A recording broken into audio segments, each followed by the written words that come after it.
sure gotta climb a lot of steps to get to this Capitol building here in Washington. Well, I wonder who that sad little scrap of paper is.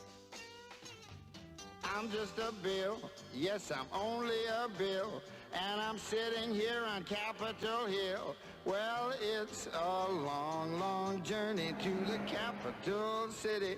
It's a long, long wait while I'm sitting in committee, but I know I'll be a law someday. At least I hope and pray that I will, but today I am still just a bill. Gee, Bill, you certainly have a lot of patience and courage. Well, I got this far. When I started, I wasn't even a bill. I was just an idea. Some folks back home decided they wanted a law passed, so they called their local congressman, and he said, "You're right, there ought to be a law." Then he sat down and wrote me out and introduced me to Congress, and I became a bill. And I'll remain a bill until they decide to make me a law. I'm just a bill, yes, I'm only a bill, and I got as far as Capitol Hill. Well, now I'm stuck in committee, and I'll sit here and wait while a few key congressmen discuss and debate whether they should let me be a law. I hope and pray that they will, but today I am still just a bill.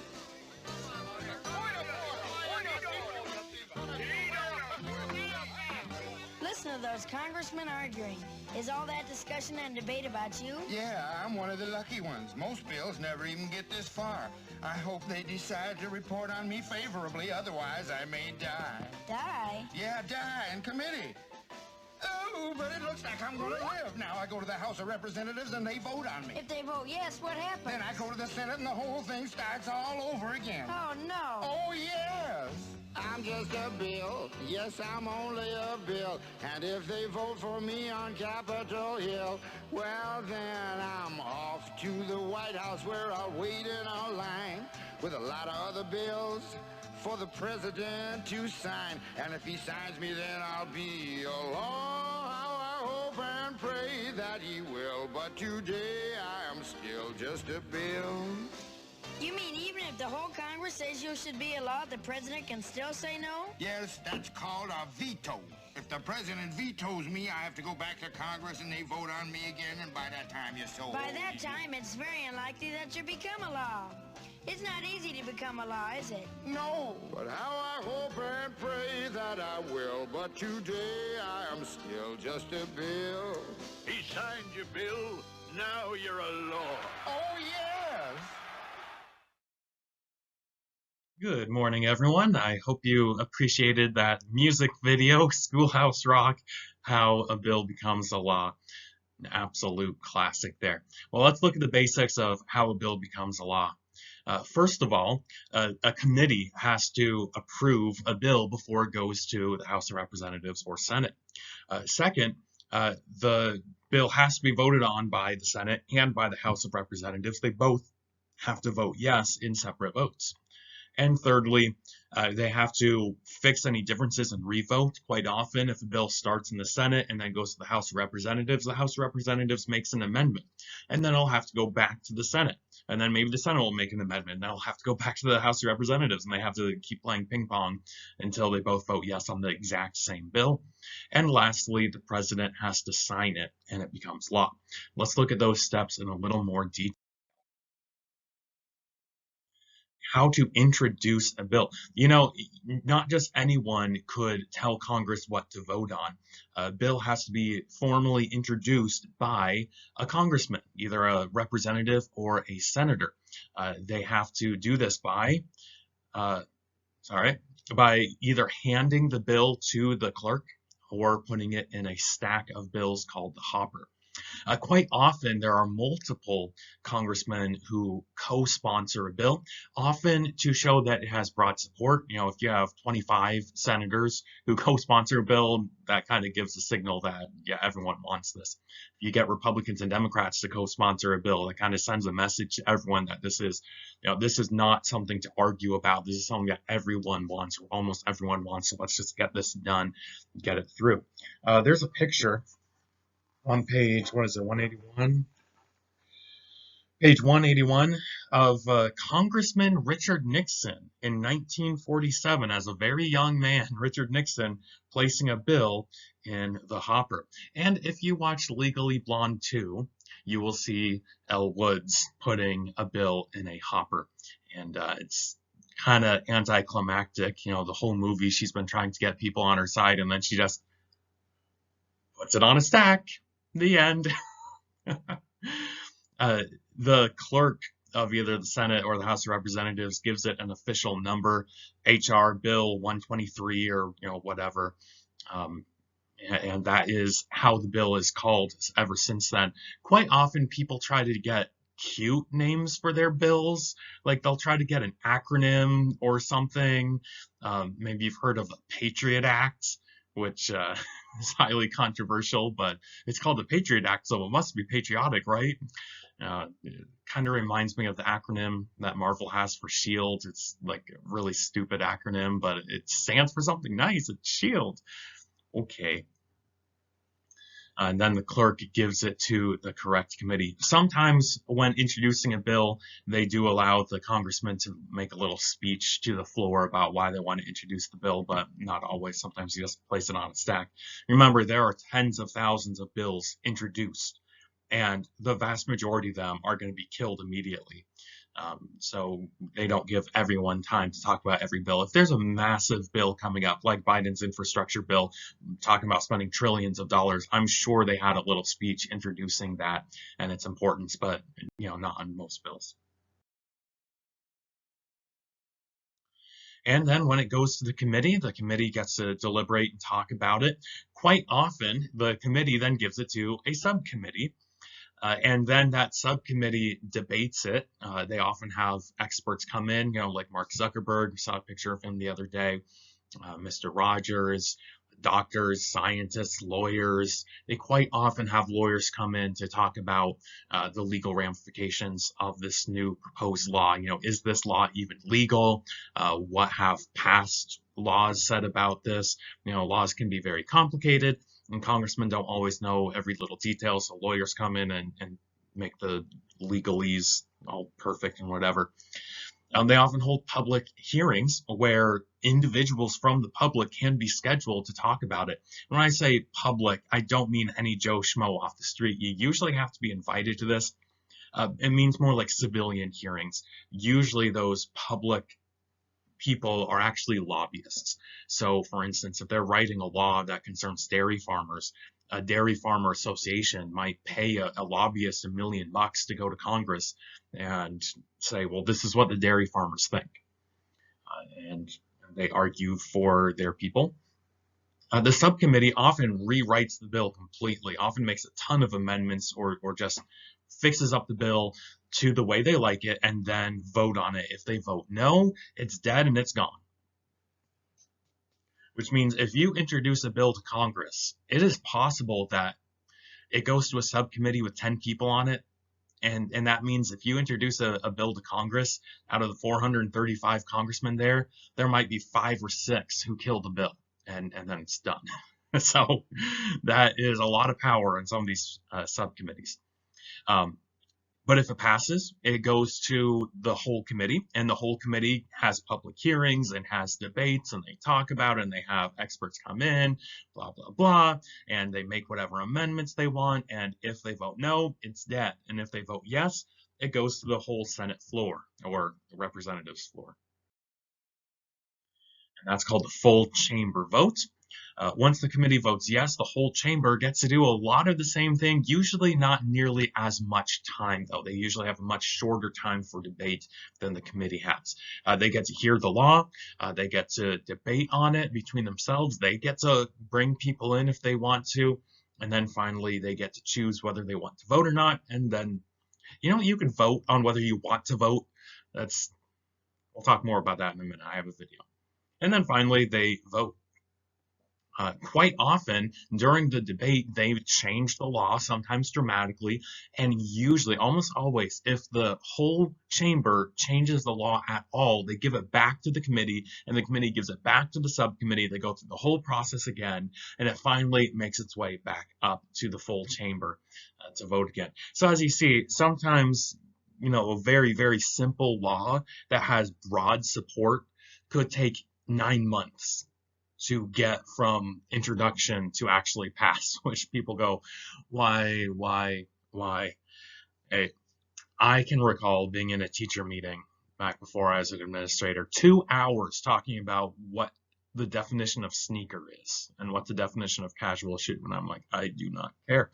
I am not cut out to be a politician. I could not argue for 9 months about tiny little details like that. The chamber has lots of different ways to vote, and we're going to see a couple of them in just a minute. They could do a group voice vote. That's where the speaker says, all right, all in favor say yes, yes. All in favor or all against to say no, no. And then they just guess which one has the most votes, and they say, well, okay, the ayes have it or the nays have it. If they want to be, more strict, they can say, okay, everyone stand if you're in favor, and we'll count how many people stood, and that's yes. And then maybe even stand to vote no, and that's how many vote no. You can have an individual voice vote where you say, okay, Mr. Smith, how do you vote? Yes. Mr. Jones, no. Mr. Adams, yes. And then they do that. Often there are buttons in your desk for yes, no, maybe so. I think there's a picture of the buttons. Yeah, there's a picture on page 183. Yes, no, and present for like abstaining. Then there's a blue button. I can't really see what that blue button says. But you can press those buttons to record your vote. That's interesting. Often they vote on which way to vote. So they vote on whether they're ready to vote, then they vote on which way to vote. And I kind of understand why things never get done. All time for debate has expired. Pursuant to House Resolution 911, the previous question is ordered on the motion. The question is on adoption of the motion. Those in favor say aye. Aye. Those opposed say no. The ayes have it. Mr. Speaker. For what purposes, gentlemen, seek recognition? Mr. Speaker, I came here to make sure our republic doesn't die by unanimous consent in an empty chamber, and I request a recorded vote. A recorded vote is requested. Those favoring a recorded vote will rise and remain standing until counted. An insufficient number having risen, a recorded vote is refused. Mr. Speaker. Is the gentleman recognized? I object on the basis that a quorum is not present and make a point of order that a quorum is not present. The chair will count for a quorum. Counted for a quorum is present. The motion is adopted. Without objection, a motion to reconsider is laid upon the table. Pursuant to Section 7B of House Resolution 891, the House stands adjourned until 3 p.m. on Tuesday, March 31st, 2020.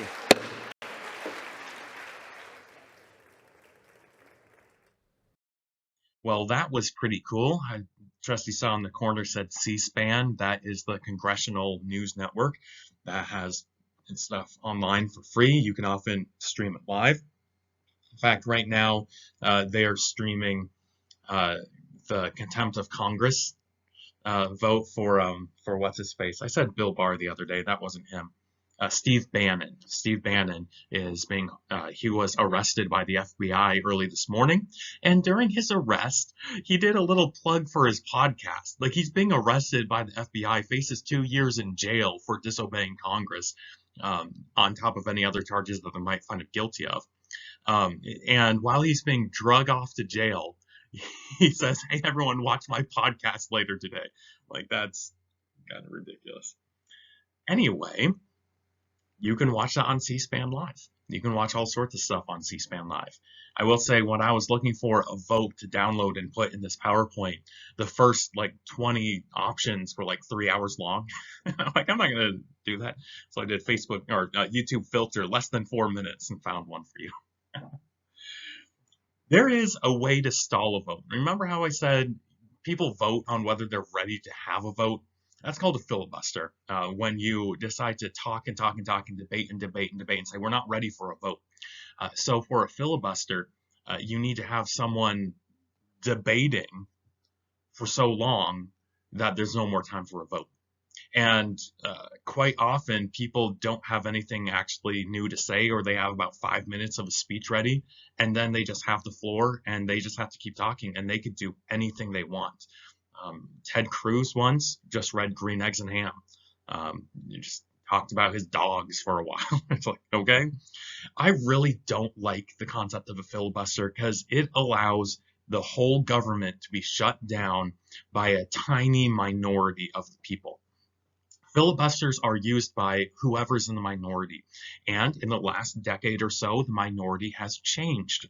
Republicans were in the majority at one point, and the Democrats used a filibuster to stop Republicans from doing much of anything.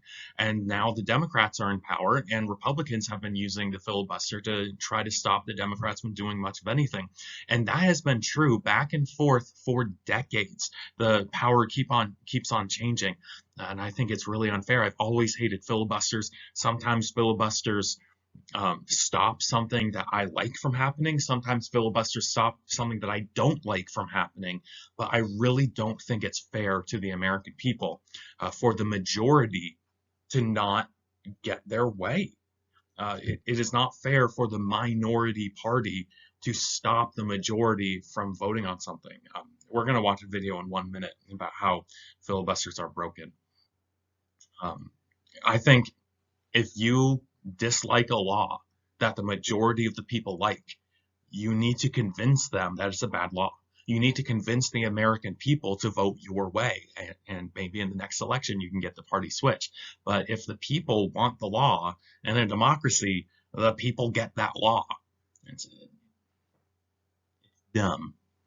Anyway, you are allowed to stop a filibuster with a cloture movement, and cloture just means a forced end to a filibuster. There's more about that on page 183. There's a picture of Strom Thurmond. Strom Thurmond was a total KKK racist bad guy, and when America was passing some of the first civil rights legislation ever, like saying black people should have the same rights as white people or segregation should be illegal, Strom Thurmond filibustered to prevent that. And at the time, segregation was becoming less and less popular, and the majority of Congress wanted to end segregation and pass the civil rights legislation. And one guy, Strom Thurmond, stalled that for days. Like that's not cool. These 100 people are the U.S. Senate. They pass laws. They vote, and when a majority says yes, it passes. But these days, the Senate doesn't do that very often. The Senate holding 2 votes, both failed. It's completely dysfunctional. 4 versions of gun control proposals, and all 4 failed. See, the Senate has this rule. It says before they vote, 60 people have to agree to have the vote. That means just 41 people, a minority, can entirely block a bill. This is called a filibuster. Early on, filibusters were rare. This is a chart of the number of times the Senate has had a vote to break a filibuster in the last 100 years. But in the last 50 years, they started to grow. And now, almost every big bill is filibustered. The US Senate is broken, and the filibuster broke it. But the Senate didn't always have this rule. In fact, it all kind of happened by accident. This is the Senate in 1805. It's much smaller than it is now, and the filibuster as we know it today doesn't exist yet. And before they vote on a bill, they debate. If they want to end debate and vote, they just need a majority to agree. But Vice President Aaron Burr thinks a high-minded place like the Senate should have as much debate as needed. So the Senate gets rid of the rule. Now senators can debate for as long as they want, and there's no way to stop them. This is the beginning of the Senate filibuster. At first, it isn't really a problem. Because the Senate is still pretty small, there's only so long a group of senators can physically talk. Eventually they tire out, debate ends, and they get to a vote. But as the US grows, so does the Senate, and they have more factions and more people to filibuster bills. They move to a bigger room, and now it's 1917. World War I is underway, but the US isn't involved. Then President Woodrow Wilson asks Congress to authorize a broad military action. A group of senators don't want to give Wilson the power to enter the war, so they decide to debate until the session ends, filibuster. Woodrow Wilson is mad, and he demands that they go back to the old Senate rules. The debate can be ended with a simple majority. The Senate doesn't want to do that, so instead they compromise. They change the rules so they can end debate with the approval of 2/3 of the Senate, so that if senators want to block a bill, they need a third to do it. This is basically the system we have today. A supermajority to agree to vote, then a simple majority to pass a law. And for a few decades, the filibuster is used, but pretty sparingly. Then in the 1950s, the Senate starts to consider civil rights legislation, and Southern senators really hate this. But they don't have the votes to actually defeat the bills, so they start using the filibuster to block bills. Here's South Carolina Senator Strom Thurmond. He looks tired because he just filibustered the 1957 Civil Rights Act for more than 24 hours. These filibusters are painstaking, and they block the Senate from actually doing work. The majority leader at the time, Mike Mansfield, doesn't like this. He's okay with needing a supermajority to pass things. What he doesn't like are these long, pointless speeches. So he makes a change. He skips the debate and goes directly to a vote to see if there's a supermajority to end debate. This means if senators want to filibuster, they don't have to stand up and talk. They can just threaten to, as long as they have the numbers to block a supermajority vote. This makes it way easier to filibuster. And the number of filibusters grows. In the mid-70s, the Senate changes the threshold needed to filibuster. Now instead of 34 senators, you need 41, but it doesn't make much of a difference. And then around the 2000s, senators in the minority start to realize something.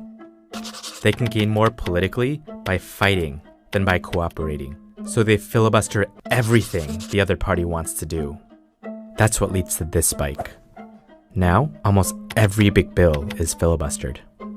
Finally, in 2013, the Democratic majority makes a change to the rules that says the filibuster no longer applies to certain confirmation votes.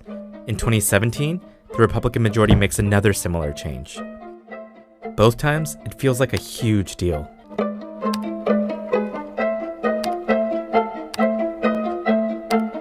But now, things are beginning to change. The 2020 elections are coming up, and Democrats have some big proposals. Healthcare in America. Federal investment in teachers' salaries. Investments in clean energy. But Democrats know even if they have a majority in the Senate, they're not going to get the 60 votes needed to overcome a filibuster. And that's why a new idea is now on the table. Would you urge the Senate Democratic leader to get rid of the filibuster? I think we have to have that on the table. To get rid of the filibuster. Get rid of the filibuster. Getting rid of an old tradition naturally feels radical. But here's one more story about the filibuster. The Senate is only one half of Congress. The other half, the House of Representatives, also used to have rules that allow the minority party to filibuster bills. Then, in 1888, Republicans won control of the House, but the filibuster rules kept them from actually passing anything. It was like the election and ultimately the will of the people didn't even matter. So, they got rid of it. And the reasoning was pretty simple. If the party that loses an election can block the winners from doing anything, what does it mean to be a democracy?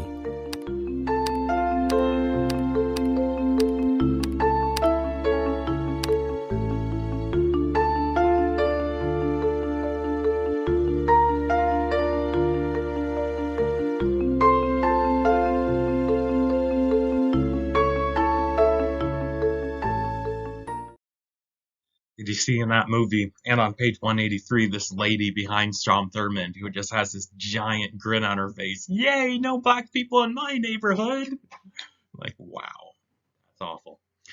Anyway, after the chamber votes yes on something, say the bill starts in the House of Representatives and it finally gets through all the committees and they vote yes on it, then it gets sent to the Senate. Or if it started in the Senate and the Senate finally votes yes on something, it gets sent to the House. And quite often, once it goes to the other chamber, where does it go? It goes to committee. And then it goes to subcommittee. And then they make a lot of changes, and it goes from the subcommittee to the committee, and then from the committee to the chamber, and then that chamber votes on it, and then it goes back, because now it's a completely different law than what passed in the first place. Oh, and then it gets ping-ponged back and forth. Well, to try to prevent that from happening and try to get things smoothed out, They make conference committees where a group of senators and a group of representatives get together and iron out any differences they have, and then they could both go to their respective chambers and get the law passed. Usually the conference committee is made up of the original committees or subcommittees, the people who know the law best.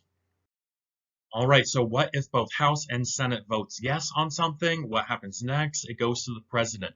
The president actually has 4 options of things he can do. Number 1, he could sign the law, and now it is law. Or I should say, he signs the bill, and now the bill becomes law.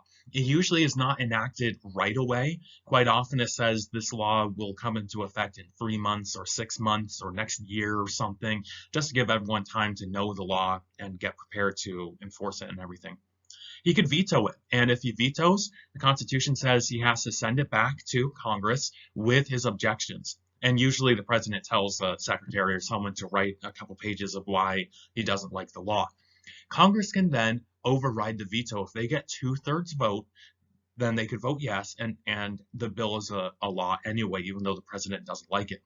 Not terribly common, because usually the president and Congress are either of the same party or the president's party has a big minority in Congress. So 2/3 is rather difficult to get. And if you have 2/3 of the vote, you're probably going to have the president's vote too. So there you go. But it happens. When President Lincoln was assassinated and President Andrew Johnson became president, he was very unpopular, and Congress overrode his veto like 80 times or something ridiculous, a lot of times. It doesn't happen very often, though. If the president ignores the bill, he chooses not to sign it or veto it, in 10 days, it becomes a law if Congress is in session. This is kind of like voting present, where he is not a big fan of the law, so he doesn't want to put his name on it, but he also knows that he can't stop the law, so he just ignores it for a week and a half, and then it becomes law. If Congress is not in session, and remember, Congress is only in session about 200 days out of the year, so about 150 days out of the year, 165 days, something like that, they are not in session. If they're not in session and the president ignores it, that's called a pocket veto. It is not a law. And it cannot be overridden with a 2/3 vote because there's no one in Congress to have a 2/3 vote. What they can do is immediately after they come back in session, they restart the whole process.